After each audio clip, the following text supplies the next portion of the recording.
Good afternoon, and thank everybody for being here. We appreciate your attention to this and the time.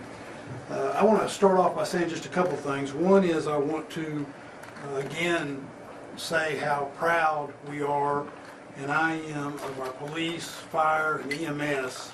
Our public safety professionals did a tremendous job, a job where they were moving quickly and bravely to make sure that lives were saved. There were lots of acts of heroism on Sunday morning. I also want to say a special thank you to the victim services of the Austin Police Department for the role that they're playing.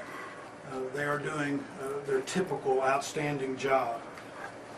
I thank our federal partners on behalf of the City of Austin, all of them. I want to reiterate our appreciation of their professional work. And of course, this investigation is still ongoing, but we deeply appreciate their being involved. I know that the people of Austin, Texas continue to hold the victims of this horrible tragedy in their thoughts and prayers. And then that leads me to also wanting to say a special thanks to the healthcare workers that have played such an important and prominent role in addressing the needs of Austinites after this tragedy.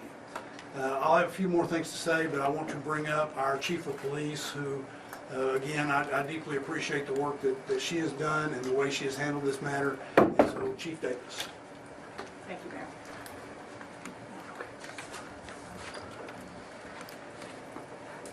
The last 34 hours have been some of the most challenging in my career.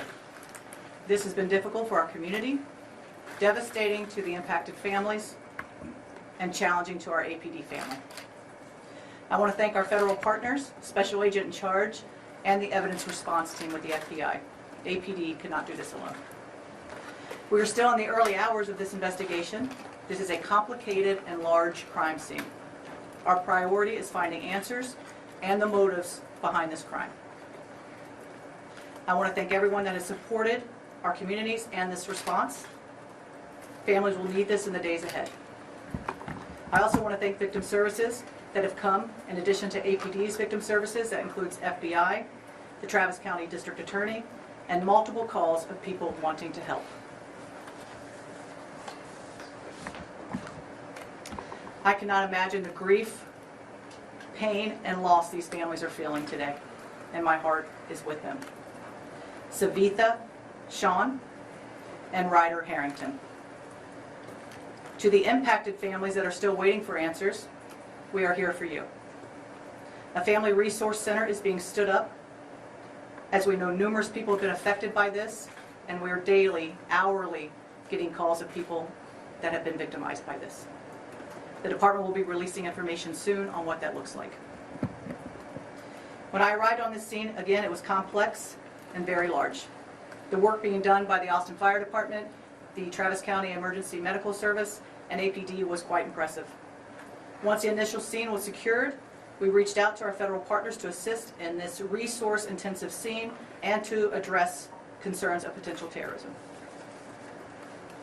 We are working in tandem with the FBI, conducting numerous interviews and gathering evidence. If you can imagine, we have over 150 witnesses to this event that we are working with the FBI.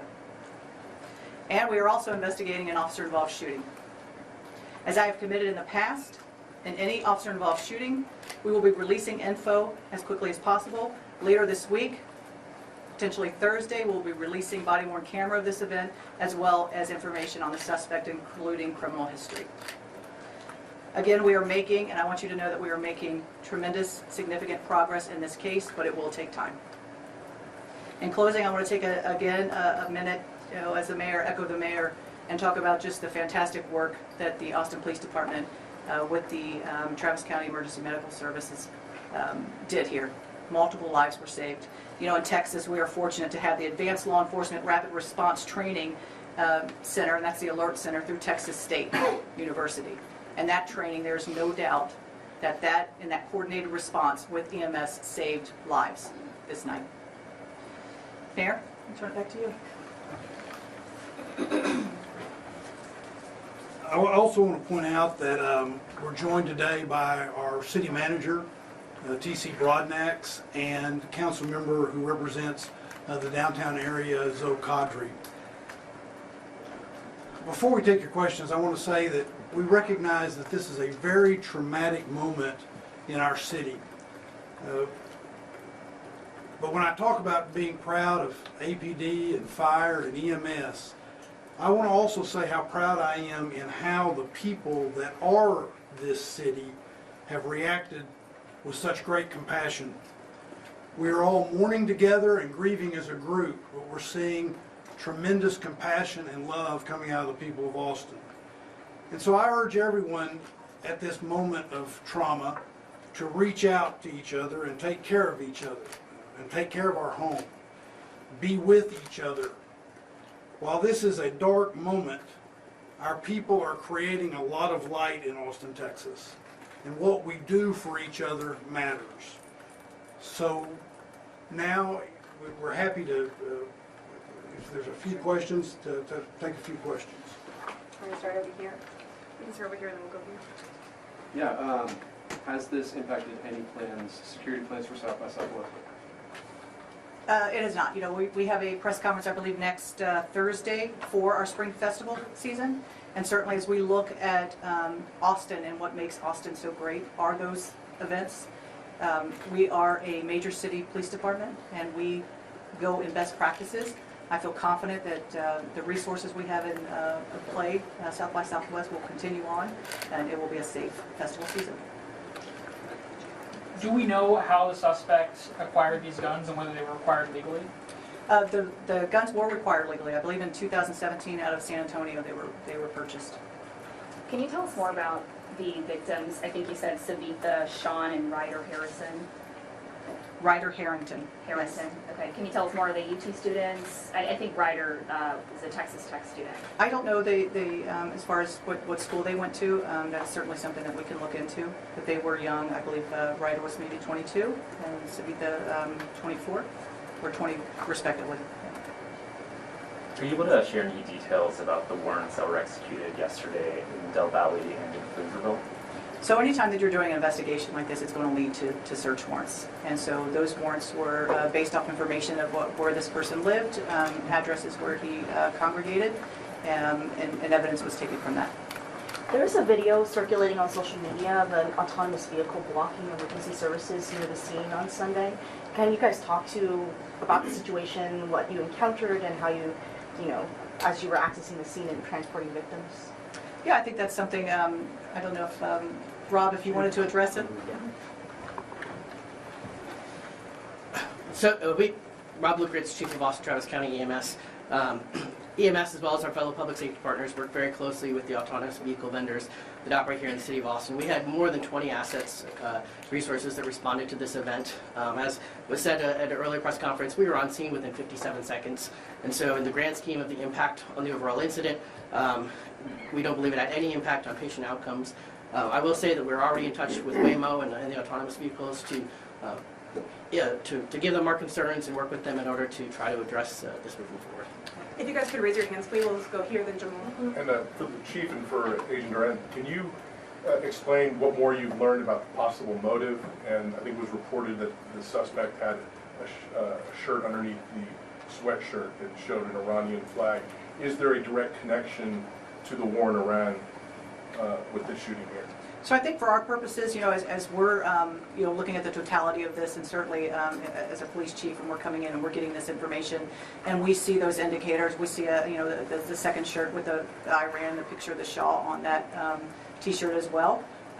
We're thinking about events and what's occurring in the country as well. And so, in addition to the fact that this was a huge, complex scene, we're calling in those federal partners to take a look at that as well. And so again, the motives, all of those things, that's what this investigation is about right now.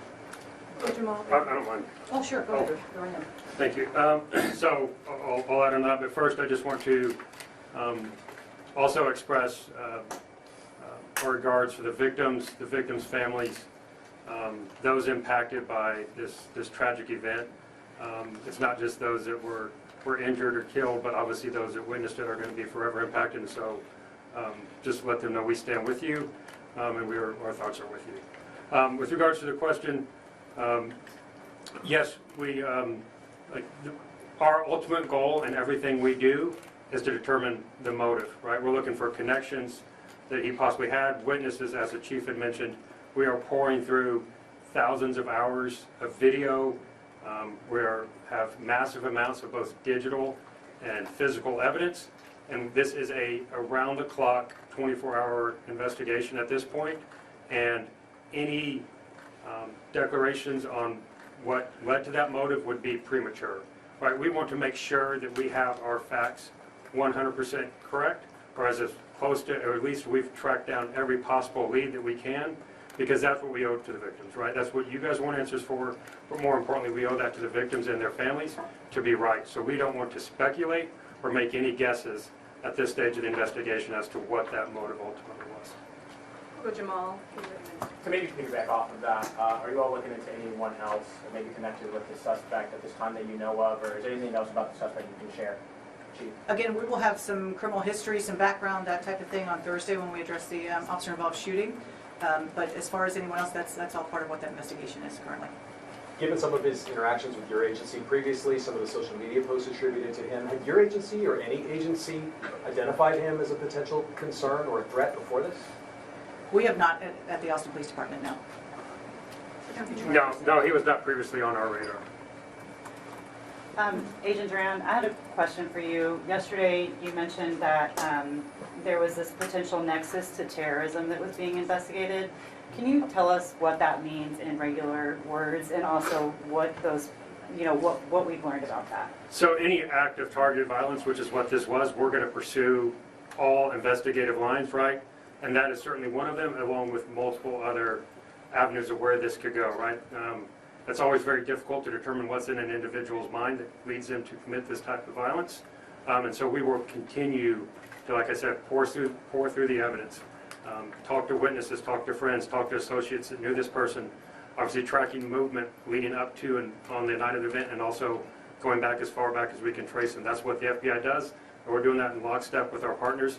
And we will continue to do that until we get that answer to determine what that ultimate motivation was. So we'll take 2 or 3 more questions. We're going to start in the back here, and then we'll go to Angela and end with Dante. Thank you. For either the chief or Special Agent Duran, how closely are you working with other major cities like the NYPD, the LAPD? We know New York put out a statement saying that they saw what happened in Austin and they're taking it seriously and has put them on high alert. Are you talking to other cities? Can you tell me a little bit about that? Yeah, I think, being part of the Major City Chiefs Association, those are, in contact with all of those chiefs and what's going on. And everybody better be on heightened alert. I mean, this is, what happens across the country, we all need to be aware of. And certainly as major cities, you look at best practices and you look at the way you keep people safe. That's absolutely important. And there's probably not a police chief across this country that's not talking to someone. Angela and Dante, you'll have a final question. So yesterday, 3 patients were in critical condition. Has there been any status updates on the hospitalized patients? I believe 1 patient will be taken off life support sometime today, and then 2 other patients are still critical. Can you clarify the victims' names and age, please? The victims that were killed, Yes. Savitha Sean, I believe she's 24. Could you spell that out, please? Savitha Shan, and Ryder, Ryder Harrington, Harrington. I believe he's 22. Thank you. Dante, final question. I'm curious if you think that Austin's recent Safer State treatment shifts and things like that contributed to faster police response. Absolutely. When you look at again, I talked about the Alert Center and our partnership with Texas State and what that does. And I made a note to myself because it is, we have CAST, which is our Counter Assault Strike Team, CAST, and that includes EMS, it includes AFD and APD. And they sit in this very room every Friday, Saturday, and Sunday night to address potential threat concerns from our entertainment areas. And so that is something that we have to be prepared for when you have large events, large-scale events, and we do this in our other large-scale events as well. When you're talking South by, you're talking about other things where there are large crowds. We are there and prepared. So absolutely. Thanks so much, guys. If I might add Yep. one thing to that, in 2024, and Chief Lukeritz and I talked about this yesterday, I guess it was, in 2024, the City of Austin also created the Downtown Area Command with EMS so that we would be better ready. That's what the recommendations coming from the professionals in EMS said they wanted and needed, that sort of thing, so we would be better ready. You know, God forbid there was a situation like this, and we think that also played a significant role in addition to what the chief was saying. Thank you all.